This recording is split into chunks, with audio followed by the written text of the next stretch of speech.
Assalamualaikum warahmatullahi wabarakatuh. Jumpa kembali dengan Banjang Spesial. Oke, selamat malam semuanya. Dan malam hari ini juga mau nonton lagi ya, seperti yang kemarin, yaitu videonya Opung Barbelak. Nah, bagaimana penjelasannya? Oke, lanjut. Untuk videonya kita tonton dulu. Let's go. Dari tadi malam ada satu pertanyaan yang mengganggu pikiranku, ya kan? Kira-kira hari ini Tempo dapat kiriman apa lagi ya? Terganggu aku tidur. Itu aja aku pikirkan. Aturannya mimpi indah aku tadi malam jadi nggak mimpi. Mulailah aku berteka-teki dalam hati. Kepala babi udah. Tikus tanpa kepala udah. Apa mungkin nanti mereka dapat kiriman bebek separuh badan? Bebek separuh badan.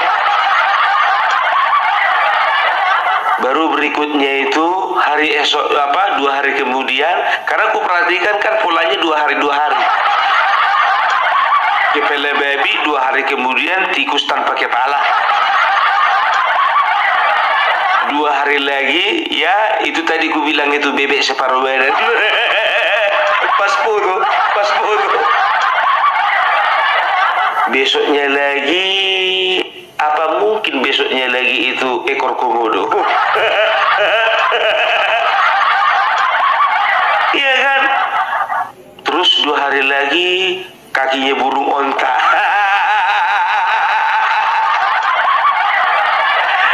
Ya, nggak taunya biar tokil udah 3 hari ku tunggu-tunggu sampai sekarang nggak ada yang ngirim.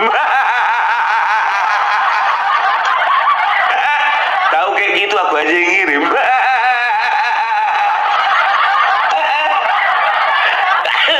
Lagian dari nama-nama binatang tadi yang kusebutkan, satu pun sebetulnya nggak ada yang perlu ditakutkan. Karena apa? Yang dikirim semuanya dalam bentuk bangke. Apa yang ditakutkan kalau udah jadi bangke? Kecuali kalau kalian itu dapat kiriman ular, baru was-was kalian. Apalagi jenisnya king cobra. Baru greget. Kalau kayak gitu yang patut dicurigai itu adalah panji. Kalau sempat dapat kiriman ular kobra, cuman dia yang bisa cuman dia pawang terkenal di Indonesia ini kalau untuk urusan king cobra. Ya kan itu dia ya. Tapi sekarang ya mau dapat kiriman nggak dapat kiriman orang urus. Kami cuma penasaran aja.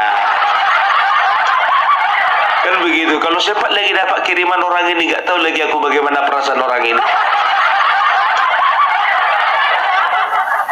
Dan lucunya begini loh, kadang-kadang ngeliat orang ini ya kan, 2 kali dapat kiriman, ya kan, bisa mereka nggak tahu. Tapi kalau urusan Pertamina, politik dinasti, ya keluarga Jokowi,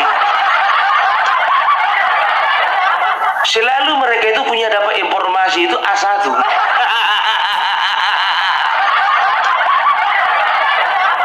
Tapi untuk urusan kepala babi kok nggak bisa dicari A1-nya?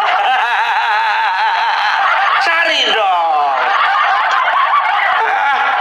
Begitu juga ini. Aku cerita dulu sedikit mengenai demonstrasi yang terjadi tanggal 24 Maret ya. Kemarin hari Senin ya di Surabaya. Itu rusuh lagi biar tahu kalian. Siapa pelakunya pun udah pasti mahasiswa yang mengatasnamakan dirinya BEM Nusantara. Jadi mereka melakukan unjuk rasa ya di depan gedung negara, gedung negara Gerahadi ya, di mana gubernur sering menerima tamu dan sering dilaksanakan acara-acara kenegaraan, kan begitu ya. Jadi kalau kulihat masih lebih bermartabat lah orang ini daripada di Jawa Barat.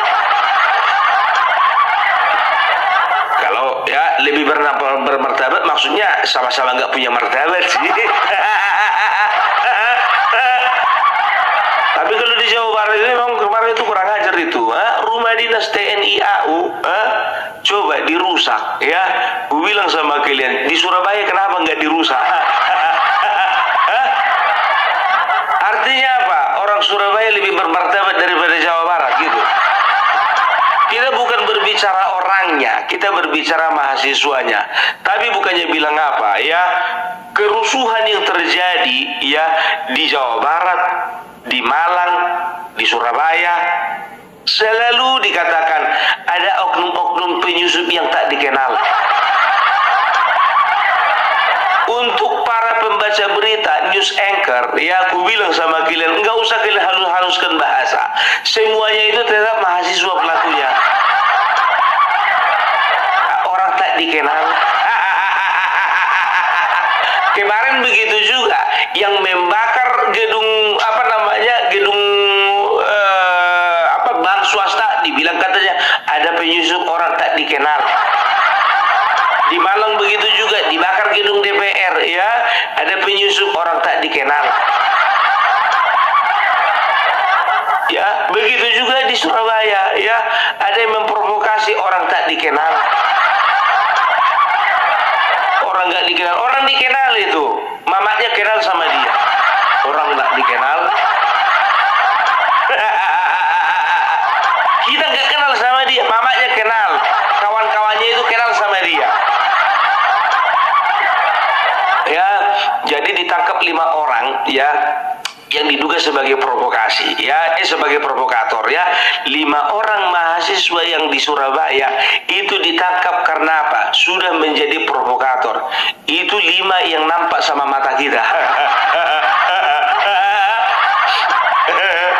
Nanti datang laporan itu, nggak, teman saya dipukuli. Datang lagi yang sebelah sana, ya kan, saya kena pukul sama kepala, seperti apa, ditempeleng pakai helm.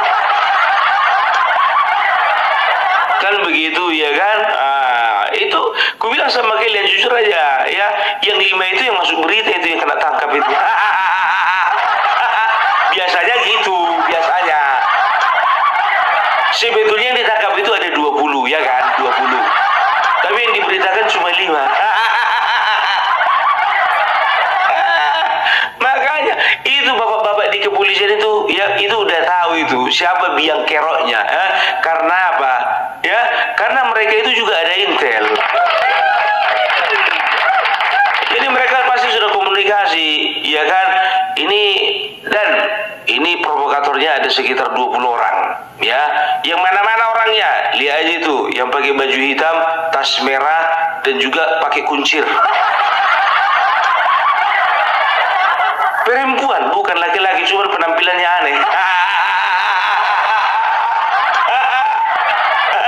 Oke. Yang satu lagi agak botak-botak kepalanya dan. Botak-botak, iya dan. Terus udah kayak gitu jenggotnya berubah. Oh, terus apa lagi? Ada anting-anting sebelah kanannya ada anting-anting coraknya itu bunga mawar dan. Sebelah kiri itu anting-anting, itu coraknya bunga melati. Oke, digambar lah kan, sap, ya. Ya apa, mana lagi? Satu lagi dan, orangnya agak pendek-pendek. Ya, orangnya agak pendek-pendek. Iya, dia bawa tas warna hitam. Oke, terus apa lagi? Itu apa namanya? Dia pakai celana jeans tapi resletingnya terbuka dan.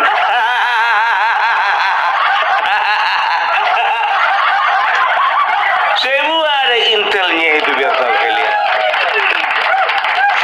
Itu dia, jangan main-main. Dia coba perhatikan kalian ya. Kalau kalau kalian lihat videonya, itu polisi sudah membuat barikade, ya, dihajar habis-habisan sama apa? Bukan dihajar habis-habisan sih, ya, diserang terus sama mahasiswa, diserang pakai botol plastik, diserang lagi pakai apa namanya bambu kalau nggak salah, diserang lagi pakai kayu-kayu, ya kan? Dan tahu nggak kalian? Coba jujur aja lah aku bilang ya, kenapa aku katakan ya ini sudah merupakan pergerakan yang jahat ya. Coba bayangkan kalian, mereka lempar bom molotov ke arah aparat ya. Artinya apa? Berarti itu sudah dipersiapkan. Mereka memang sengaja untuk membuat tindakan anarkis, kan begitu ya. Ya mungkin mereka ada target jam sekian ya, kalau memang tidak ada tanggapan ya kita bikin ribut, kan begitu ya kan. Ya tapi ya itulah dia yang namanya mahasiswa, bukannya bilang apa ya, jangankan melawan badai, melawan water cannon pun juga keok. Sosok melawan pemerintahan, lawan water cannon keok. Maju dong sambil buka baju. Nah gitu. Alah, kalian itu jadi jujur aja lah aku bilang ya. Dan yang menjadikannya lagi ya, banyak aparat yang luka-luka. Ya, kalau kalian perhatikan videonya ini, memang mereka ini sudah keterlaluan ya. Jadi memang betul-betul mereka ini sudah mempersiapkan diri ya. Dari mana? Yang pertama tadi ada serangan bom molotov ya. Bom molotov itu bisa dikatakan ya nggak akan mungkin spontan mereka bikin bom molotov. Karena apa? Ada botol, ada bensin, baru ada sumbunya. Memang mereka persiapkan dari rumah ya. Setelah itu lihat baju mereka, rata-rata mereka pakai baju hitam, kan begitu. Ya, jadi karena mereka nggak pakai baju alma mater. Kenapa kalian pakai baju hitam? Kalian melambangkan apa? Melambangkan Indonesia gelap. Atau kalian nggak kepengen kampus kalian itu ketahuan? Udah ku bilang intel. Ya jujur aja aku bilang ya, minta maaf ya untuk bapak-bapak aparat kepolisian, kami turut prihatin ya dengan adanya korban luka-luka di antara bapak-bapak petugas ya. Tapi jujur saja ya, kalau aku katakan ya, ini masih ada kesabaran dari bapak-bapak di kepolisian. Ya kalau nggak salah ada hampir 10 orang ya, ada hampir 10 orang luka-luka ya. Tapi ya mudah-mudahan seimbang lah. Dari pihak kepolisian ya luka 10, ya paling nggak dari pihak mahasiswa itu paling nggak ada 100 yang luka gitulah. Jadi masih menang banyak gitu. Biasanya seperti itu. Ya memang harus gitu, harus efek jerah, kan begitu. Ya jujur aja, kalau bicara tentang tingkah laku mahasiswa ini memang betul lah, ampun lah ya. Jujur saja ku bilang ya, kemarin ada salah satu bisa dikatakan, aku gak perlu sebutkan namanya, tugas di mana, apa pangkatnya ya. Dia kemarin itu cerita sama Opung Parbela ya, dia telepon karena Opung Parbela kan di video-videonya kan sekarang sudah mencantumkan nomor telepon ya. Dia curhat mengenai keresahannya dan juga kesedihannya ya. Kenapa Bang Opung, masyarakat apalagi mahasiswa ya, kenapa benci sekali kepada kami ya, para prajurit ini? Mereka nggak tahu bagaimana pengorbanan kami, mereka nggak tahu apa yang kami rasakan di lapangan, mereka nggak tahu bagaimana kami harus berjauh-jauhan dengan keluarga, mereka nggak tahu apa pengorbanan kami terhadap bangsa ini yang sudah kami lakukan. Nah itu teman-teman ya, harapan dari Opung Parbela, dan baru saja kita simak ya, dan videonya masih ada, yaitu bentrok antara mahasiswa yang demo di Surabaya dengan aparat kepolisian teman-teman ya. Jadi sepertinya setelah kita tonton dari videonya Opung Parbela yang berdemo itu, kelihatannya sangat sangat membabi buta mahasiswa menyerang aparat kepolisian. Nah, oke, kita simak lagi untuk penjelasan dari Opung Parpelak mengenai demo yang ada di Surabaya ini. Oke, lanjut. Dan kalian tahu, gak sampai 1 menit, ketika curhat gak sampai 1 menit, ya, beliau di seberang sana, ya, terseduh dan menangis, ya, menahan tangis. Oleh karena apa? Oleh karena kekecewaan dan juga oleh karena kesedihan beliau. Ya, beliau itu sudah 50, kalau tidak salah umurnya itu sudah 56 tahun. Ya, bayangkan kalian 56 tahun beliau harus berjauh-jauhan. Yang satu istri keluarga ada di Pulau Jawa, dia ada di pulau yang lainnya. Ya, saya katakan, saya tanya sama beliau, Pak, Bapak kapan terakhir pulang ke rumah? Bang Opung, jujur, saya sendiri pulang itu terakhir itu 4 tahun yang lalu. 4 tahun yang lalu. Jadi apa salahnya, apa dosanya sih negara memperhatikan mereka? Apa dosanya ya negara memikirkan kesejahteraan mereka? Ya, ku bilang sama kalian, ya, tidak akan mungkin bangsa ini berdiri kalau tidak ada TNI dan Polri. Gak bisa. Kalian bayangkan, ya, aku bukan cuma 1-2 orang yang ku ajak bicara, ya, yang sudah teleponan sama aku. Mereka mengungkapkan kekecewaan mereka terhadap mahasiswa yang mengatasnamakan rakyat, yang memprotes revisi undang-undang TNI. Sekarang begini, yang jadi fokus protes kalian yang mana sih? Pasal 3, pasal 47, pasal 53, yang mana? Pasal 47, yang mengenai pos-pos kementerian dan lembaga yang diisi oleh tentara aktif. Kan ku bilang sama kalian, dan kalian juga sudah diterangkan bahwasanya itu sudah dilakukan, ya, sudah ada pos-pos sipil yang diisi oleh tentara aktif, militer aktif, itu mulai dari tahun 2004. Zamannya Bapak SBY sudah ada itu. Makanya keluar Undang-Undang Nomor 34 tahun 2004, Undang-Undang TNI. Kan begitu. Nah, kenapa sekarang kalian protes? Kenapa waktu zaman Bapak SBY kalian nggak protes? Ya, kenapa waktu zaman Megawati kalian nggak protes seperti ini? Berarti kami bisa ngambil kesimpulan dong. Ya, berarti ada sebuah partai di belakang kalian, ya, yang kemarin tidak ada masalah dengan undang-undang TNI, sekarang jadi masalah, dibuat jadi masalah. Ya kan begitu, nggak perlu aku tunjukkan dan nggak perlu kusebutkan nama partainya. Kan begitu, ya, jahat kalian. Kalau ku bilang, kenapa jahat? Karena yang kalian pikirkan, yang kalian perjuangkan itu kepentingan satu golongan, bukan kepentingan rakyat secara umum. Kami rakyat sebagian besar mendukung revisi Undang-Undang TNI. Ya, ini anak-anak mahasiswa ini, jujur aja aku bilang, coba kalian dulu, ya, kalian dulu pergi dulu ke daerah Papua sana, tolong kalian dampingi dulu bapak-bapak dari TNI Polri yang menjaga keamanan dari kelompok bersenjata atau KKB yang ada di Papua. Ya, aku ndak minta lama-lama, 3 bulan aja, 3 bulan. Ya hitung-hitung magang lah kalian. Ya, 3 bulan aja kalian. Kemarin waktu itu ada salah satu ketua BEM, presiden BEM, ya, mencela apa yang dilakukan tentara kita di Papua. Mereka tantang, mereka challenge, datang kalian ke sini. Sampai sekarang udah lebih setahun nggak datang-datang kalian. Itu makanya gue bilang, nggak usah 3 bulan, 1 hari kalian mencret kalian di sana.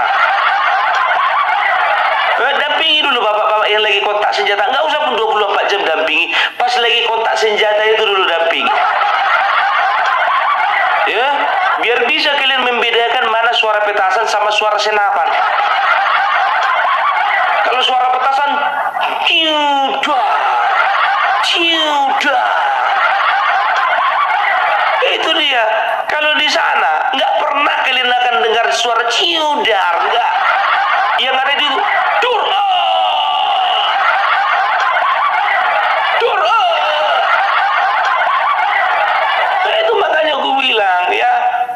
manusia manusia seperti ini, manusia-manusia, kalau ku bilang ini manusia-manusia kurang ajar. Ya, karena apa? Ya, negara dalam rangka mensejahterakan mereka, ya, untuk pasal 53 masa dinas mereka itu diperpanjang. Itu kan adalah sebuah anugerah bagi mereka. Coba bayangkan kalian, Tamtama Bintara dari umur 53 tahun menjadi 58 tahun, ya kan begitu. Kalau misalnya ada anak mereka kuliah, butuh biaya, butuh dana, ya itu terbantu karena apa? Masa dinas diperpanjang. Mudah-mudahan insya Allah, ya, semua anak-anak tentara itu boleh mendapatkan pendidikan yang layak. Nyampe nggak otak kalian di situ? Gak nyampe. Atau juga mungkin, ya, ada tentara, ya, yang orang tuanya hidup bergantung kepada mereka. Mereka harus membiayai bukan hanya keluarganya, tapi orang tuanya juga. Ada orang tuanya yang sakit, ya, ada orang tuanya yang tidak berdaya, ya, yang membutuhkan uluran tangan dari anak-anaknya. Salah satunya adalah anak dari seorang prajurit. Coba bayangkan kalian, ya, di saat umur 53 tahun, dia masih punya kesempatan sampai umur 58 tahun, 5 tahun, ya, bisa memberikan bantuan atau bisa merawat ibunya atau bapaknya yang terbaring sakit. Nyampe ke situ ke kepala kalian. Yang kalian permasalahkan, bengkak anggaran. Kok kalian mikirkan anggaran? Tabungan kalian pikirkan. Itu semua sudah diperhitungkan itu, ya. Karena apa? Ingat, Bapak Prabowo bukan inisiator dari rancangan undang-undang, dari revisi undang-undang TNI. Ingat itu. Oh, berarti ini kerjanya Bapak Jokowi. Bapak Jokowi juga bukan inisiator dari revisi undang-undang TNI. Jadi siapapun yang menjadi inisiator dari setiap undang-undang itu Presiden dan juga DPR. Tapi untuk hal ini yang menjadi inisiatornya adalah DPR. Karena apa? DPR itu kan wakil rakyat, iya kan? Dia itu yang mewakili kita semua. Kan begitu. Sebagian besar rakyat itu merasa terbantu oleh karena TNI. Kenapa enggak gitu loh? Berikan mereka masa dinas yang lebih panjang. Karena apa? Mungkin negara nggak punya uang untuk menaikkan gaji mereka. Ya paling tidak masa tugas mereka, masa dinas mereka diperpanjang. Gitu loh. Masalah apa lagi? Masalah pasal 47, ya. Masalah kementerian dan lembaga yang diisi oleh prajurit, ya. Masalahnya di mana? Kalau memang kompeten, memang sanggup, kenapa tidak? Kan kementerian dan lembaga yang diisi oleh militer, ya, itu kan membutuhkan sebuah kemampuan, ya, sebuah skill, sebuah tingkat kecerdasan yang memang dimiliki mereka gitu loh. Ya, coba perhatikan kalian, Kementerian Polkam itu yang diisi, wajar, mereka itu skill di bidang itu, mereka mampu di bidang itu, karena memang mereka itu punya tugas di dalam bidang politik dan keamanan. Ya, setelah itu apa lagi? Di Kementerian Pertahanan. Setelah itu apa lagi? Di Sandi Negara, Badan Intelijen Nasional Negara. Setelah itu Tim SAR, ya. Setelah itu penanggulangan terorisme. Setelah itu BNN, Badan Nasional Narkotika, dan lain sebagainya. Mereka punya kemampuan di situ. Kecuali kalau misalnya, ya, Menteri Agama dari militer aktif, nah itu yang nggak bisa kita terima. Bayangkan kalian, Menteri Agama dari militer aktif. Nah, itu penjelasannya Opung teman-teman ya untuk malam hari ini mengenai demo yang ada di Surabaya, dan sekaligus tadi mencerahkan untuk mahasiswa yang demo. Opung juga berpesan supaya dikirim ke Papua. Oke, lanjut lagi Opung untuk videonya, lanjut. Ya, itu baru kayaknya nggak masuk logika kan begitu. Setelah itu apa lagi? Menteri Pemberdayaan Wanita. Tentara aktif laki-laki pula. Itu baru kalian protes. Kan begitu. Menteri Kesehatan, mungkin kalian nggak terima, ya kan. Kemarin memang sempat, ya, Bapak Terawan, kan begitu. Ya, sekarang apa sih yang nggak bisa? Kemampuan apa yang nggak dimiliki mereka? kalau dipikir-pikir, bicara tentang Kementerian Kesehatan, banyak dokter-dokter militer yang lebih bagus daripada dokter-dokter yang bukan militer. Sebetulnya layak. Menteri Pendidikan sebetulnya layak. Karena apa? Ya, pola didik di kemiliteran itu sebetulnya adalah pola didik yang terbaik untuk membangun anak bangsa. Ya, kenapa enggak?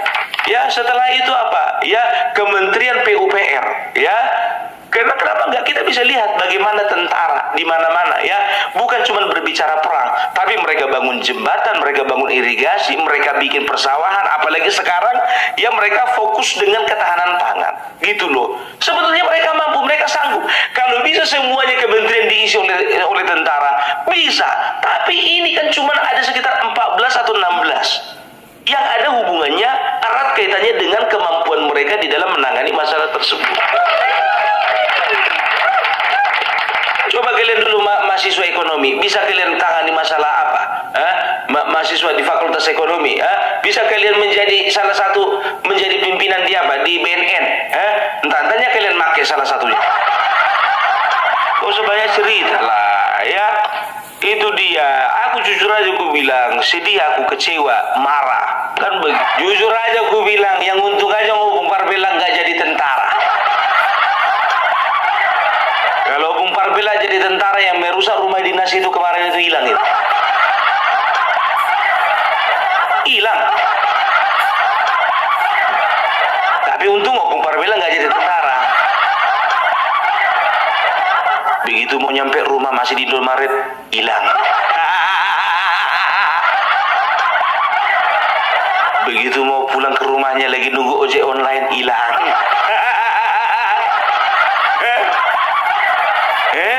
Lagi pesan makanan di McD, hilang. Hilang. Kumpulkan orang itu di satu gedung, ruangan gelap. Gak ku apa-apa, aku nasihati aja. Gak usah, jangan langsung pikiran negatif kalian. Gak usah pikiran negatif, ku nasihati. Ya, dan yakin aku biar tahu kalian, ya, semua nasihatku itu akan mereka dengarkan. Karena aku nasihati mereka sambil megang pistol. Makanya didengarkan. Ya iyalah Bung, nasihatmu didengarkan. Kau menasihati sambil megang pistol. Ya aku cuma berusaha biar nasihatku itu didengar. Baru setelah pusku nasihati, baru ku pulangkan mereka.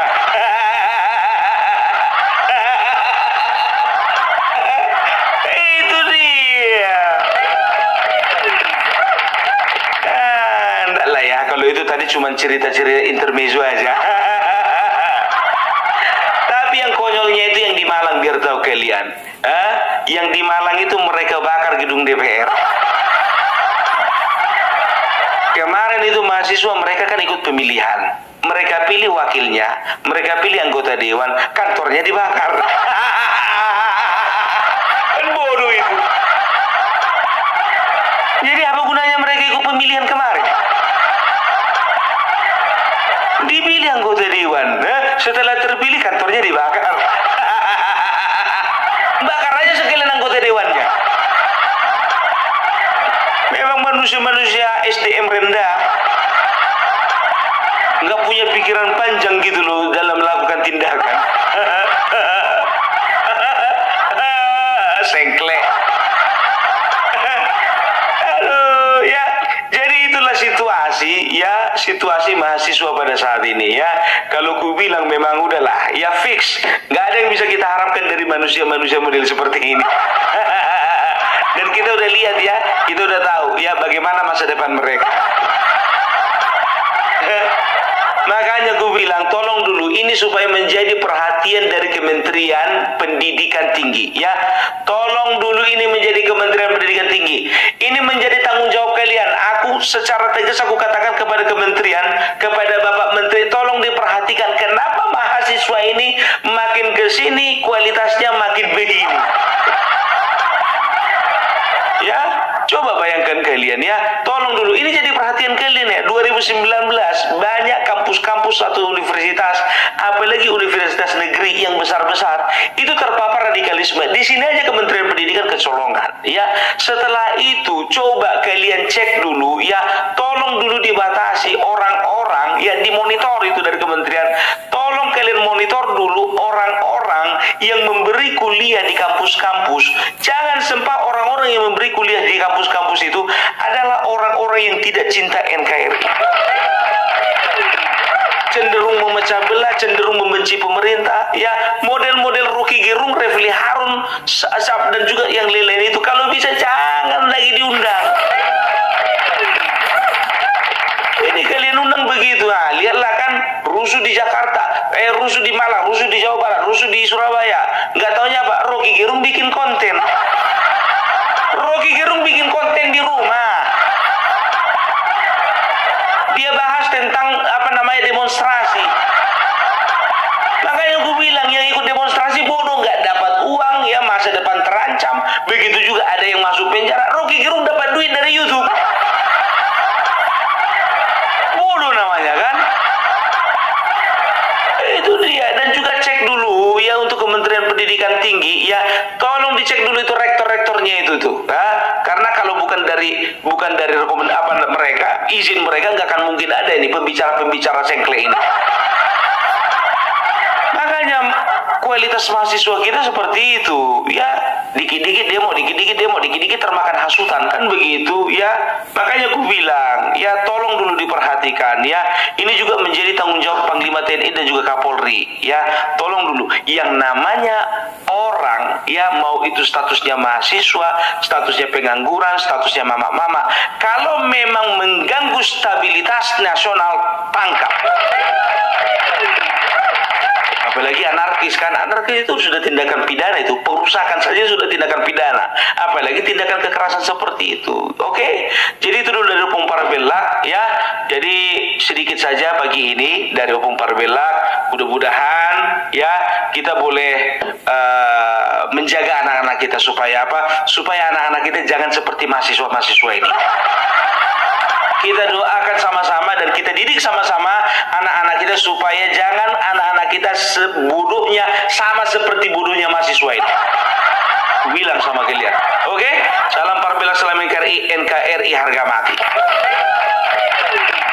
Oke, terima kasih Opung Parbelak untuk penjelasan yang sangat detail dan sangat panjang sekali untuk video ini mengenai demo yang ada di Surabaya, juga demo yang ada di Malang dan ada di Jakarta. Jadi otomatis dirangkum menjadi satu untuk pengertian dan penjelasan dari Opung Parbelak, teman-teman ya. Oke, jadi yang sudah menonton dari awal sampai akhir, jangan lupa yang mau berkomentar silahkan tulis di komentar saya, dan nanti juga ada video lagi dari Panjang Official. Oke, ambil hikmahnya, sehat selalu, salam berkeluarga. Assalamualaikum warahmatullahi wabarakatuh. Sampai jumpa.